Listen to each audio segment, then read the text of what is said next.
बिस्मिल्लाहिर्रहमानिर्रहीम। अस्सलामुअलैकुम। आप देख रहे हैं सैम टीवी।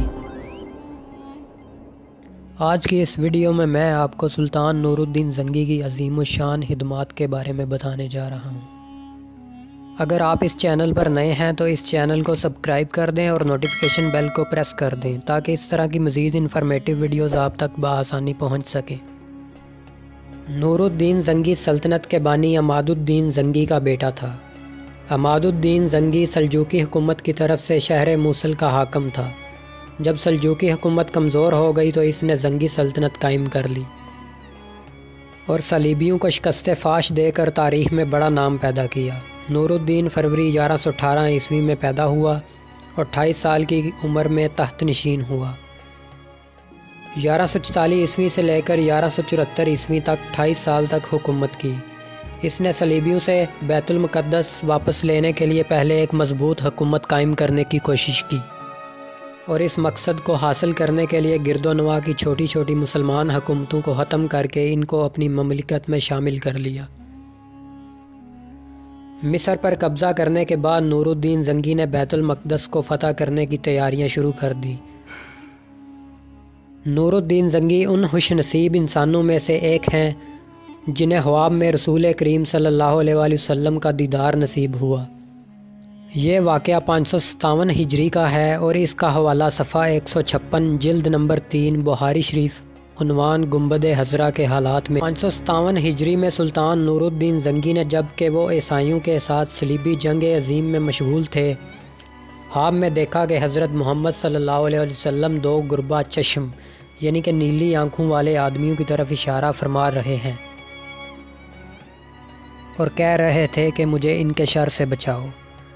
यह सुनते ही चौंक कर सुल्तान की आंख खुल गई। दूसरे और तीसरे रोज़ भी जब ऐसा हुआ तो सुल्तान ने फ़ौरन तेज़ रफ्तार घोड़े मंगवा कर चंद हमराहियों के साथ मदीना की तरफ सफ़र पर निकल गए। ना दिन देखा ना रात, रवां दवां 26 दिन का तवील सफ़र 16 दिन में तय करते हुए मिस्र से मदीना शरीफ पहुँचे और जितने भी बैरूनी बाशिंदे मदीना शरीफ में मुक़ीम थे सब की ज़ियाफ़त का एहतमाम किया गया। जहाँ भी एहतमाम किया गया वह मैदान अब भी दारुल ज़ियाफ़त के नाम से मशहूर है। सुल्तान ने हर शख्स पर गहरी निगाह डाली मगर वो दो शख्स नज़र ना आए जो ख्वाब में दिखाई दिए गए थे। पूछा गया और कोई भी बाकी है। मालूम हुआ कि दो मगरबी दरवेश जो गोशा नशीन रहते हैं वही बाकी रह गए हैं। चनाचा सुल्तान के हुक्म पर वो बुलवाए गए। जो ही वो आदमी सामने आए उनको देखते ही सुल्तान ने पहचान लिया कि इन्हीं की तरफ ही हज़रत मोहम्मद सल्लल्लाहु अलैहि वसल्लम ने इशारा फरमाया था। उनको लिए हुए सुल्तान उनकी क़यामगाह पर आए। देखा इधर उधर चंद किताबें पड़ी हुई हैं, ज़मीन पर एक मामूली टाट पड़ा हुआ है और इस पर मुसल्ला बिछा हुआ है और चंद बर्तन रखे गए हैं जिनमें कुछ अनाज है। सुल्तान खामोश ही सोच रहा था कि ख्वाब का क्या मकसद हो सकता है। अभी हैरानगी के आलम में ही थे कि दफ़तन उनके कलम में अलकाव हुआ और उन्होंने बिछा हुआ टाट और मुसल्ला उठा लिया। देखा तो उसके नीचे गड़ा है जिस पर पत्थर रखा हुआ है। पत्थर उठाया तो देखा कि गोंस की तरह सुरंग खोदी गई है और वो सुरंग अंदर ही अंदर जिसमें अनवार मुबारक के करीब पहुंच गई है। यह देखकर सुल्तान गुस्से से लरजने लगे। आखिर दोनों ने इकरार किया कि वो नसरानी हैं जो इस्लामी वज़ा में यहाँ आए हैं और इनके ईसाई बादशाह ने जज़्बे मोहम्मदी सल्लल्लाहु अलैहि वसल्लम निकाल लाने के लिए इनको भेजा है। इन हालात को सुनकर सुल्तान की अजीब कैफियत हो गई और वो थर थर कांपने और रोने लगा। आखिर इन दोनों को अपने सामने कत्ल करवा दिया और मनहमस दीवार के इर्द गिर्द इतनी गहरी हंदक खिदवाई के पानी निकल आया। फिर लाखों मन सीसा पिघलवा कर उसमें डलवाया और सतह ज़मीन तक सीसा की ज़मीन दोज ठोस दीवार कायम कर दी ताकि आइंदा कोई दुश्मन ऐसी हरकत करके रूह जस्ते मुतहर मुबारक तक कोई रसाई न पा सके।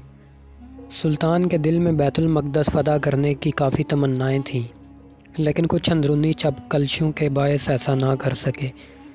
जबकि बैतुल मुक़द्दस की मस्जिद उमर में रखने के लिए उन्होंने आला दर्जे का मिंबर भी तैयार करवाया था।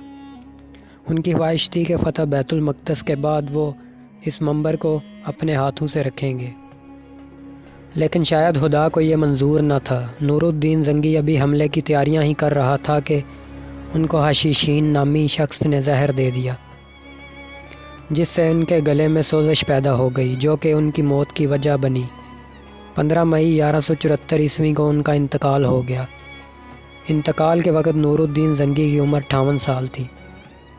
تاریخ کے اوراق اس مجاہد عظیم کو خلفائے راشدین اور حضرت عمر بن عبدالعزیز کے بعد کی فہرست میں مقام دیتے ہیں۔ حقیقت ہے کہ جن مسلمان حکمرانوں کی عظمت کردار نے آسمان کی رفعتوں کو چھو لیا، ان میں ملک العادل سلطان نور الدین زنگی کا نام نامی امتیازی حیثیت رکھتا ہے۔ اس کی عظمت کا اس سے بڑھ کر اور کیا ثبوت ہوگا کہ ہر دور کے مورخ، دوست اور دشمن سبھی نے اس کی شہرت عام اور بقائے دوام کے دربار میں نمایاں جگہ دی ہے۔ بعض مورخین نے خلفائے راشدین کے بعد تمام فرما روایان اسلام میں اس عظیم مجاہد کو سب سے بہتر قرار دیا ہے۔ اللہ تبارک و تعالیٰ اس عظیم الشان مجاہد کی خدمت کو قبول فرمائے اور اس کو کروٹ کروٹ راحت عطا فرمائے، آمین۔